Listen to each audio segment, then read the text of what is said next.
apa namanya ya, seperti melayang tubuhnya, seperti mati suri itu, dan dia merasa keluar dari tubuhnya, terus melayang ke arah yang sangat tinggi gitu. Kemudian dia seperti berada di tempat alam yang putih tanpa batas, semua sekelilingnya putih, tidak ada satupun makhluk yang ditemuinya di alam itu. Jadi seperti itu, seperti mati suri, dan dia berada di alam gaib lah kira-kira gitu. Jadi di tempat yang alam gaib yang dia mati suri itu, dia nggak menemukan siapa-siapa, hanya sendirian. Tetapi dia merasa bahwasannya dia melihat tubuhnya yang lagi berbaring di tempat tidur, tempat ruang perawatan tadi kan itu. Dan dia melihat beberapa orang yang menjaganya di situ ya.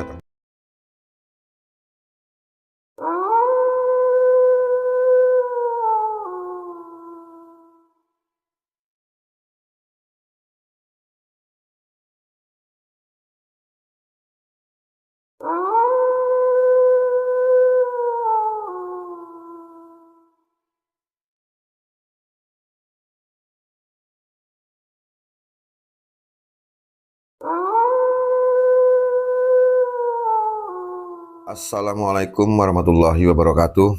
Apa kabar kawan-kawan semua? Semoga selalu sehat dan selalu dalam lindungan Allah Subhanahu wa taala, dan selalu dilimpahkan rezeki yang melimpah, juga selalu dimudahkan urusannya dan usahanya. Amin amin rabbal alamin. Cerita kali ini datang dari Mas Tommy yang berada di Secanggang, Kabupaten Langkat, Medan, Sumatera Utara. Mas Tommy ini menceritakan tentang sebuah kejadian yang dialaminya pada tahun 1998, di mana Mas Tommy waktu itu masih berumur kira-kira 22 tahunan ya, masih lajang. Apa yang dialami Mas Tommy ini adalah berkaitan dengan kehidupannya sehari-hari sebagai lajang ya. Sebagai seorang lajang, maka selalulah dekat istilahnya dengan pergaulan di pasaran. Jadi namanya di pasaran itu ya ada juga seperti Mas Tommy ini ya, mau juga sih namanya masih muda, mau juga sih minum-minuman ya kan, mau juga sih main-main kecil-kecilan, istilahnya main kartu kecil-kecilan lah gitu.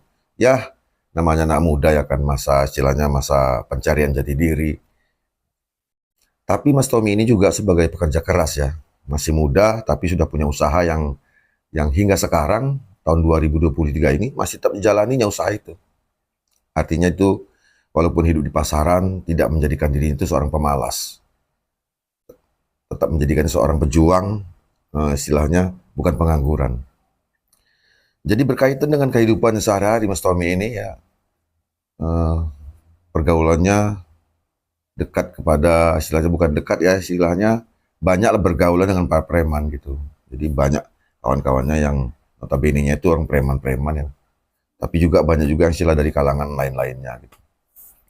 Jadi pada suatu hari Mas Tommy ini lagi nongkrong-nongkrong di base camp ya. Jadi di tempat Mas Tommy tinggal ini ada satu warung. Warung itu kalau di sini itu yang seperti jual minuman, makanan. Minuman sini adalah kopi ya, bukan minuman keras. Kalau mereka ingin minum ya beli dari luar gitu, kalau pas kepingin. Jadi pada malam itu, kebetulan malam minggu, jadi Mas Tommy ini ya nongkrong-nongkrong di base camp itu ya, di warung itu yang mereka namakan tuh kantor.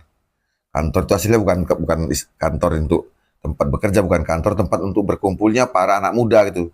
Jadi bagi mereka itu istilah kerennya itu dibilangkan itu adalah kantor mereka. Jadi urusan mereka yang berkaitan dengan pekerjaan, bisnis apapun, istilah berjumpa dengan kawan, selalu istilahnya titik jumpanya itu di warung itu yang mereka sebut kantor itu. Pada malam itu juga seperti itu ya, Mas Tommy ini lagi nongkrong dengan kawan-kawan, lagi asik-asiknya ngobrol, sambil minum kopi, lagi bahas-bahas istilahnya podcast togel lah waktu zaman itu kan. Ada kawan-kawannya yang datang menjumpai, Tom, nah, yuk ke sana yuk, di desa sebelah itu ada tontonan. Ya biasalah kalau di tahun 98 itu kan kalau ada hajatan tuh selalu ada tontonan, yaitu organ tunggal.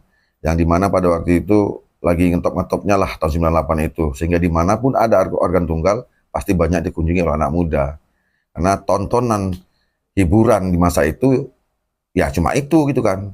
Kalau wayang kulit ya anak muda nggak doyan gitu kan. Kalau ke bioskop zaman itu bioskop sudah mulai redup gitu kan, sudah nggak mulai pamornya. Kalau HP zaman itu belum ada HP, istilahnya HP itu hanya dimiliki oleh orang-orang yang eh, kalangan atas lah, apalagi Android sama sekali belum ada zaman itu. Jadi tonton itu ya seperti itu, ada organ tunggal rame-rame nonton. Begitu juga dengan Mas Tommy pada waktu itu diajak oleh kawan-kawannya untuk menonton organ tunggal. Jadi pergilah mereka itu dengan beberapa kendaraannya, sepeda motor, saling berboncengan lah ya kan. Dibilang rame kali enggak, tapi ada beberapa lah mereka berangkat untuk menuju ke tempat diadakannya organ tunggal tersebut. Jadi di acara tersebut selalulah ada istilahnya dipanggil lah untuk orang anak muda yang mengajukan diri untuk menyanyi, ada juga yang untuk berjoget gitu kan. Termasuk Bung Tomo ini kan, Bung Tommy ini ya dia nggak nyanyi tapi dia joget-joget lah dengan kawan-kawannya ya kan. Jadi mungkin ada suatu kesempatan mungkin eh, ketika dipanggil joget, mereka joget, kemudian biasanya itu hanya 2 lagu yang dibolehkan berjoget gitu kan. Selanjutnya ya suruh turun, kemudian digantikan dengan grup lainnya atau kelompok lainnya dari lain tempat gitu.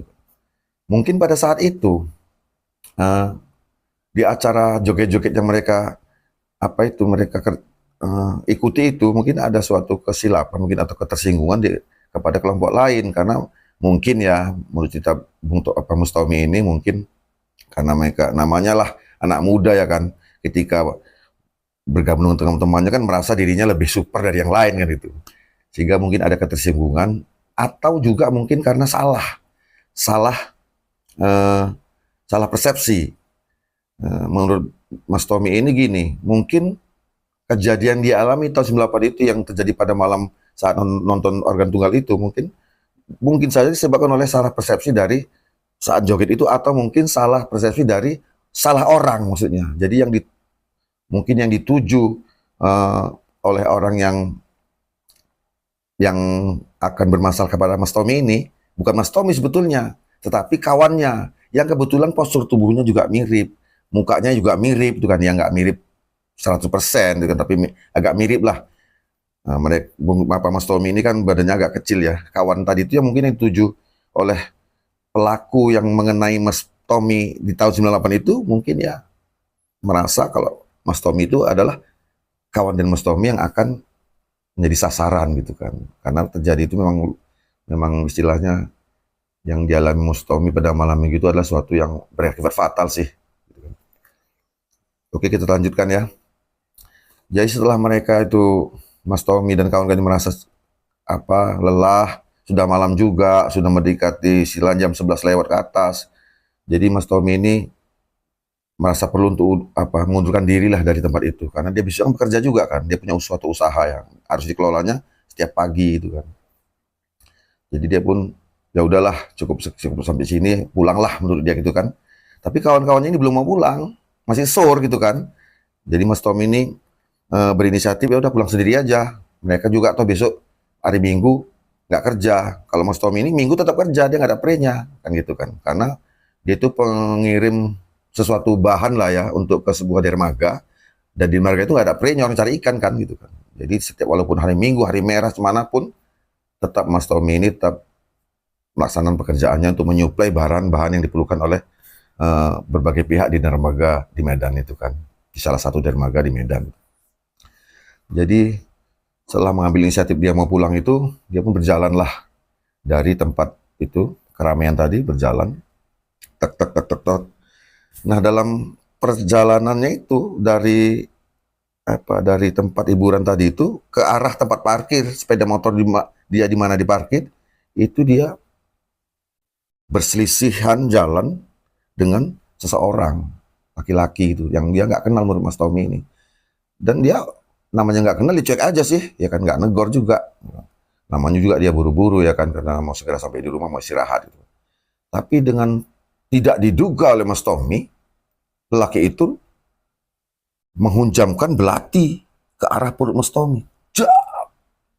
Dan Mas Tommy karena nggak ada persiapan, nggak ada itu, cuma dia mengandalkan gerakan refleks saja, gerakan refleks, tapi nggak sempat juga deh, belati itu pun masuklah ke perutnya, masuk ke perutnya, dan orang tersebut melarikan diri. Mas Tommy pun sadar bahwa perutnya kena tikam, dia megang perutnya dan darah sudah bercucuran keluar itu.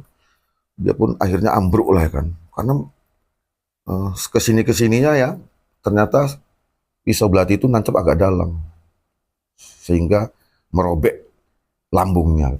Jadi akhirnya pun dia terkapar bersimbah darah, tapi dia sempat berteriak, "Woi, aku kena tikam," gitu. Sempat berteriak seperti itu, dan teriakannya itu didengar oleh kawan-kawannya. Karena mereka kan kenal suara Mas Tommy kan, "Ih, itu Tommy," kan gitu, menurut kawan-kawannya setelah itu ya kan. "Itu Tommy kenapa?" kan gitu. Mereka pun berlarian mengejar Mas Tommy yang sudah terkapar itu. Dan mereka melihat, "Tom, kenapa Tom, kok garanya? Aku ditikam." "Siapa?" "Tadi ada orang lewat, aku gak kenal, aku ditikam." "Nah ini, cepat selamatkan aku kan gitu Mas Tommy. Jadi akhirnya dari kawan-kawannya itu ada inisiatif untuk membawa Mas Tommy ke rumahnya gitu. Dibawa ke rumahnya, kemudian diceritakan kejadiannya kepada orang tuanya bahwa Mas Tommy ini ditikam oleh seseorang dan nggak tahu siapa gitu kan. Jadi dari pihak keluarga ini memutuskan, ya udah dibawa ke rumah sakit, diselamatkan dulu, urusan belakangan, yang penting anak ini selamat dulu kan gitu. Singkat ceritanya dibawalah Mas Tommy ke rumah sakit dan ditangani oleh dokter itu kan, diperiksa. Ternyata kan memang belati itu masuk dalam, itu akhirnya diadakan operasi, nggak hanya sekedar diobati biasa kan. Jadi dioperasi, dan ternyata itulah diketahui di situ bahwasanya pisau itu, belati itu menancap terlalu dalam dan merobek lambung Mas Tommy. Jadi akhirnya diambil tindakan operasi oleh pihak kedokteran, tindakan operasi.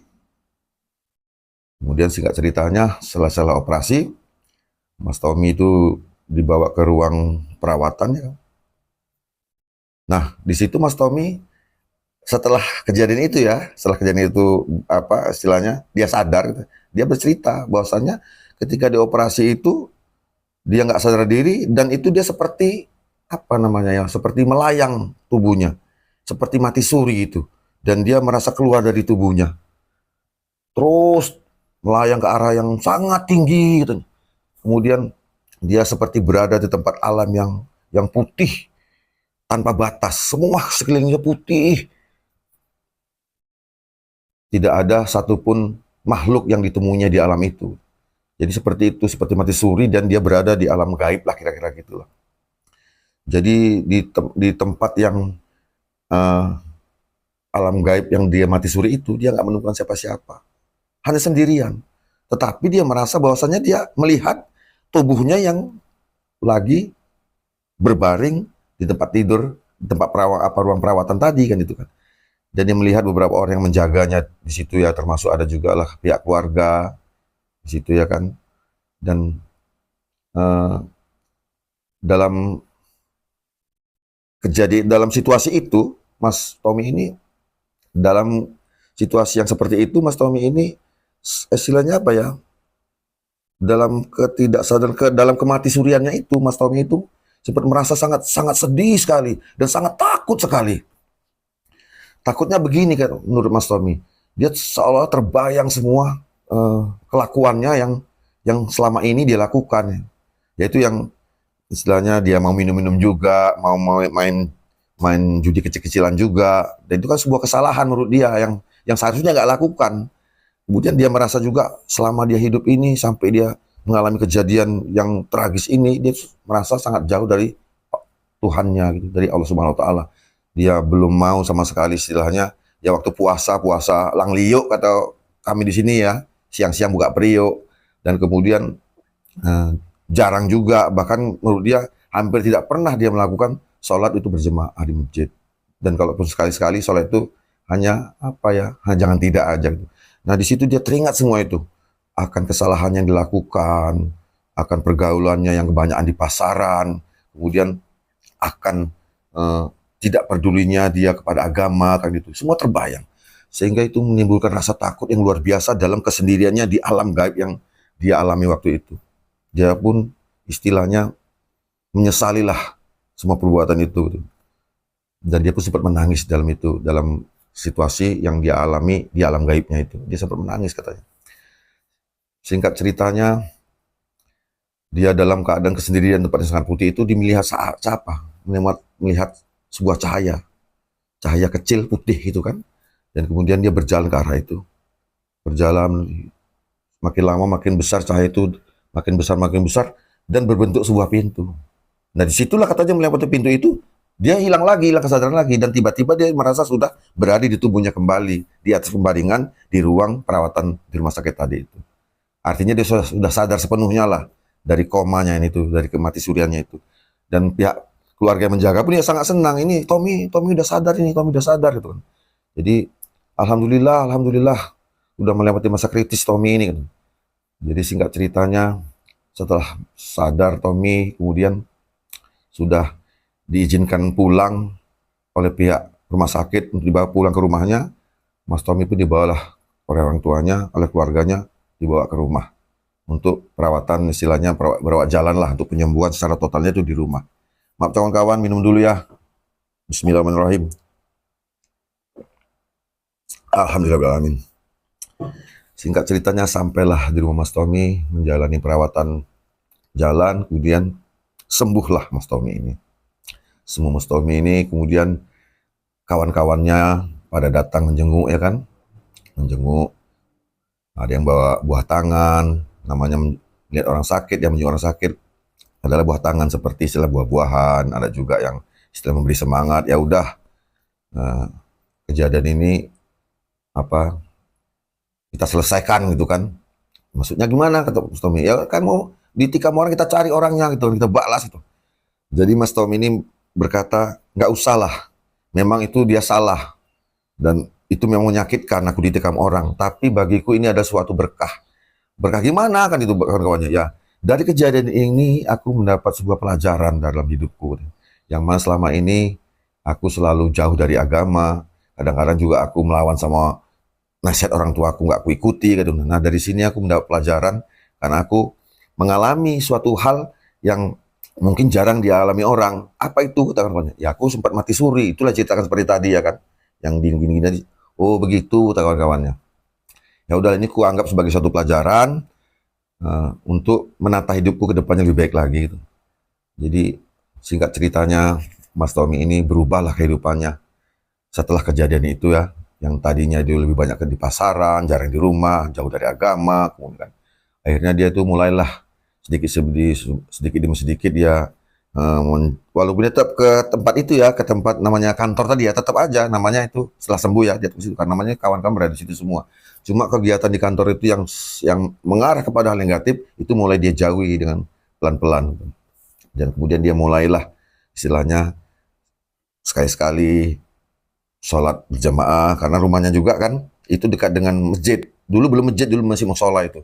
Dekat dengan itu dia mulailah istilahnya ya maghrib, pergilah sholat berjamaah gitu kan. Dan orang tuanya pun merasa lebih senang. Memang selama ini Mas Tommy ini nggak pernah ngerusui, nggak pernah mengganggu secara ekonomi, nggak pernah mengganggu orang tuanya. Dia hidup mandiri. Ya sekolah pun dia bayar sendiri. Masa itu dia dulu ya, sebelum kejadian dia masih SMP pun dia biaya sekolah dia tanggung sendiri, nggak pernah minta orang tuanya itu. Nggak pernah dia ganggu ekonomi orang tuanya untuk kehidupan dia sehari-harinya. Jadi singkat ceritanya, Mas Tommy ini pun setelah mulai menjauhi kehidupan yang tanda kutip tadi ya, dia mulailah istilahnya beberapa tahun kemudian, dia mulai mencarilah pasangan hidup. Apa mau gini-gini aja katanya kan gitu kan. Jadi dia mulai mencari pasangan hidup, berkenalanlah dia dengan seorang wanita yang masih tetangga dengan Mas Tommy ini. Kebetulan si wanita ini juga respect ya, menerimalah niat baik Mas Tommy ini untuk menjadikan dia sebagai istri. Singkat ceritanya, setelah beberapa bulan itu menjalani proses katakanlah pacaran gitu ya. Mereka pacaran, saling mendekatkan hati, saling menyelami hati, menyatukan misi dan visi kehidupannya ke depan ketika sudah berumah tangga. Jadilah mereka istilah menikah. Dan Setelah menikah ini, Mas Tommy ini total meninggalkan semua kehidupan malamnya, yang tanda kutip tadi ya. Dia nggak lagi istilahnya mau minum-minum, dia nggak mau lagi istilahnya main judi walaupun kecil, udah nggak mau lagi dia. Dia fokus kepada pekerjaannya, fokus kepada rumah tangganya. Dan mereka bahagia. Gitu. Sekarang mereka itu sudah dikaruniai 2 anak ya, 2 anak. Dan di tahun 2023 ini, Mas Tommy itu membangun lebih giat lagi, lebih intensif lagi usahanya. Sekarang usahanya bertambah besar dan dari usahanya yang lama itu masih berjalan dan kini dia membuka sebuah usaha yang itu berbentuk istilahnya kedai. Kedai sampah kalau di Medan ini bilang kedai sampah itu yang menyediakan kebutuhan sehari-hari untuk masyarakat setempat gitu kan. Dari hasil itu Mas Tommy ini akhirnya menjadi kehidupannya lebih baik secara religi lebih baik, dia lebih sering sholat berjamaah, kemudian dari segi ekonominya lebih meningkat, sekarang sudah bangun rumah 2 dia Mas Tommy ini, dari keseriusannya untuk bertobat tadi gitu kan. Kemudian ada juga sih dia beli mobil, 2 juga mobil dia sekarang itu kan. Jadi akhirnya dia bilang begini, suatu keburukan itu bisa menghasilkan kebaikan. Ya saya setuju sih. Tidak ada kebaikan kalau nggak ada keburukan gitu. Dan inilah yang dijadikan Mas Tommy ini sebagai pelajaran. Ketika dia mendapat musibah, itu dia nggak istilahnya nggak menjadikan musibah itu sebagai dendam, tidak. Dia tidak mendendam kepada pelaku yang menikam perutnya itu nggak mendendam. Bahkan dia merasa alhamdulillah dengan kejadian ini aku bisa mengambil pelajaran sehingga kehidupanku menjadi lebih baik dan sehingga seperti sekarang ini. Dan saya setuju kalau itu. Mantap Mas Tommy kehidupannya. Jadi begitu kawan-kawan ya, sebuah cerita yang mengisahkan tentang kehidupan Mas Tommy yang pernah dialaminya pada tahun 98, sebuah kejadian tragis yang akhirnya menjadikan Mas Tommy ini menjadi sosok pribadi yang lebih baik dari sebelumnya. Terima kasih kepada Mas Tommy yang telah mengizinkan cerita ini saya angkat di channel saya, dan saya mohon maaf apabila cerita ini ada sedikit tambahan ya untuk berindah cerita ini, ada sedikit saya tambahkan. Namun kerangkaan cerita ini real, nyata dari Mas Tommy. Saya mohon maaf ketika saya menyampaikannya kurang detail mungkin ya. Dan kepada kawan-kawan semua, kita bisa ambil istilahnya hikmah ya. Kita ambil yang baiknya dan kita buang sisi negatifnya. Dan sebelum saya akhiri cerita ini, saya beritahu kepada kawan-kawan bahwasanya sebagian dari hasil channel ini akan saya bagikan kepada para penghafal Quran dan para anak yatim di sekitar wilayah kami. Untuk itu, mohon subscribe-nya, karena subscribe Anda adalah ibadah. Terima kasih. Assalamualaikum warahmatullahi wabarakatuh.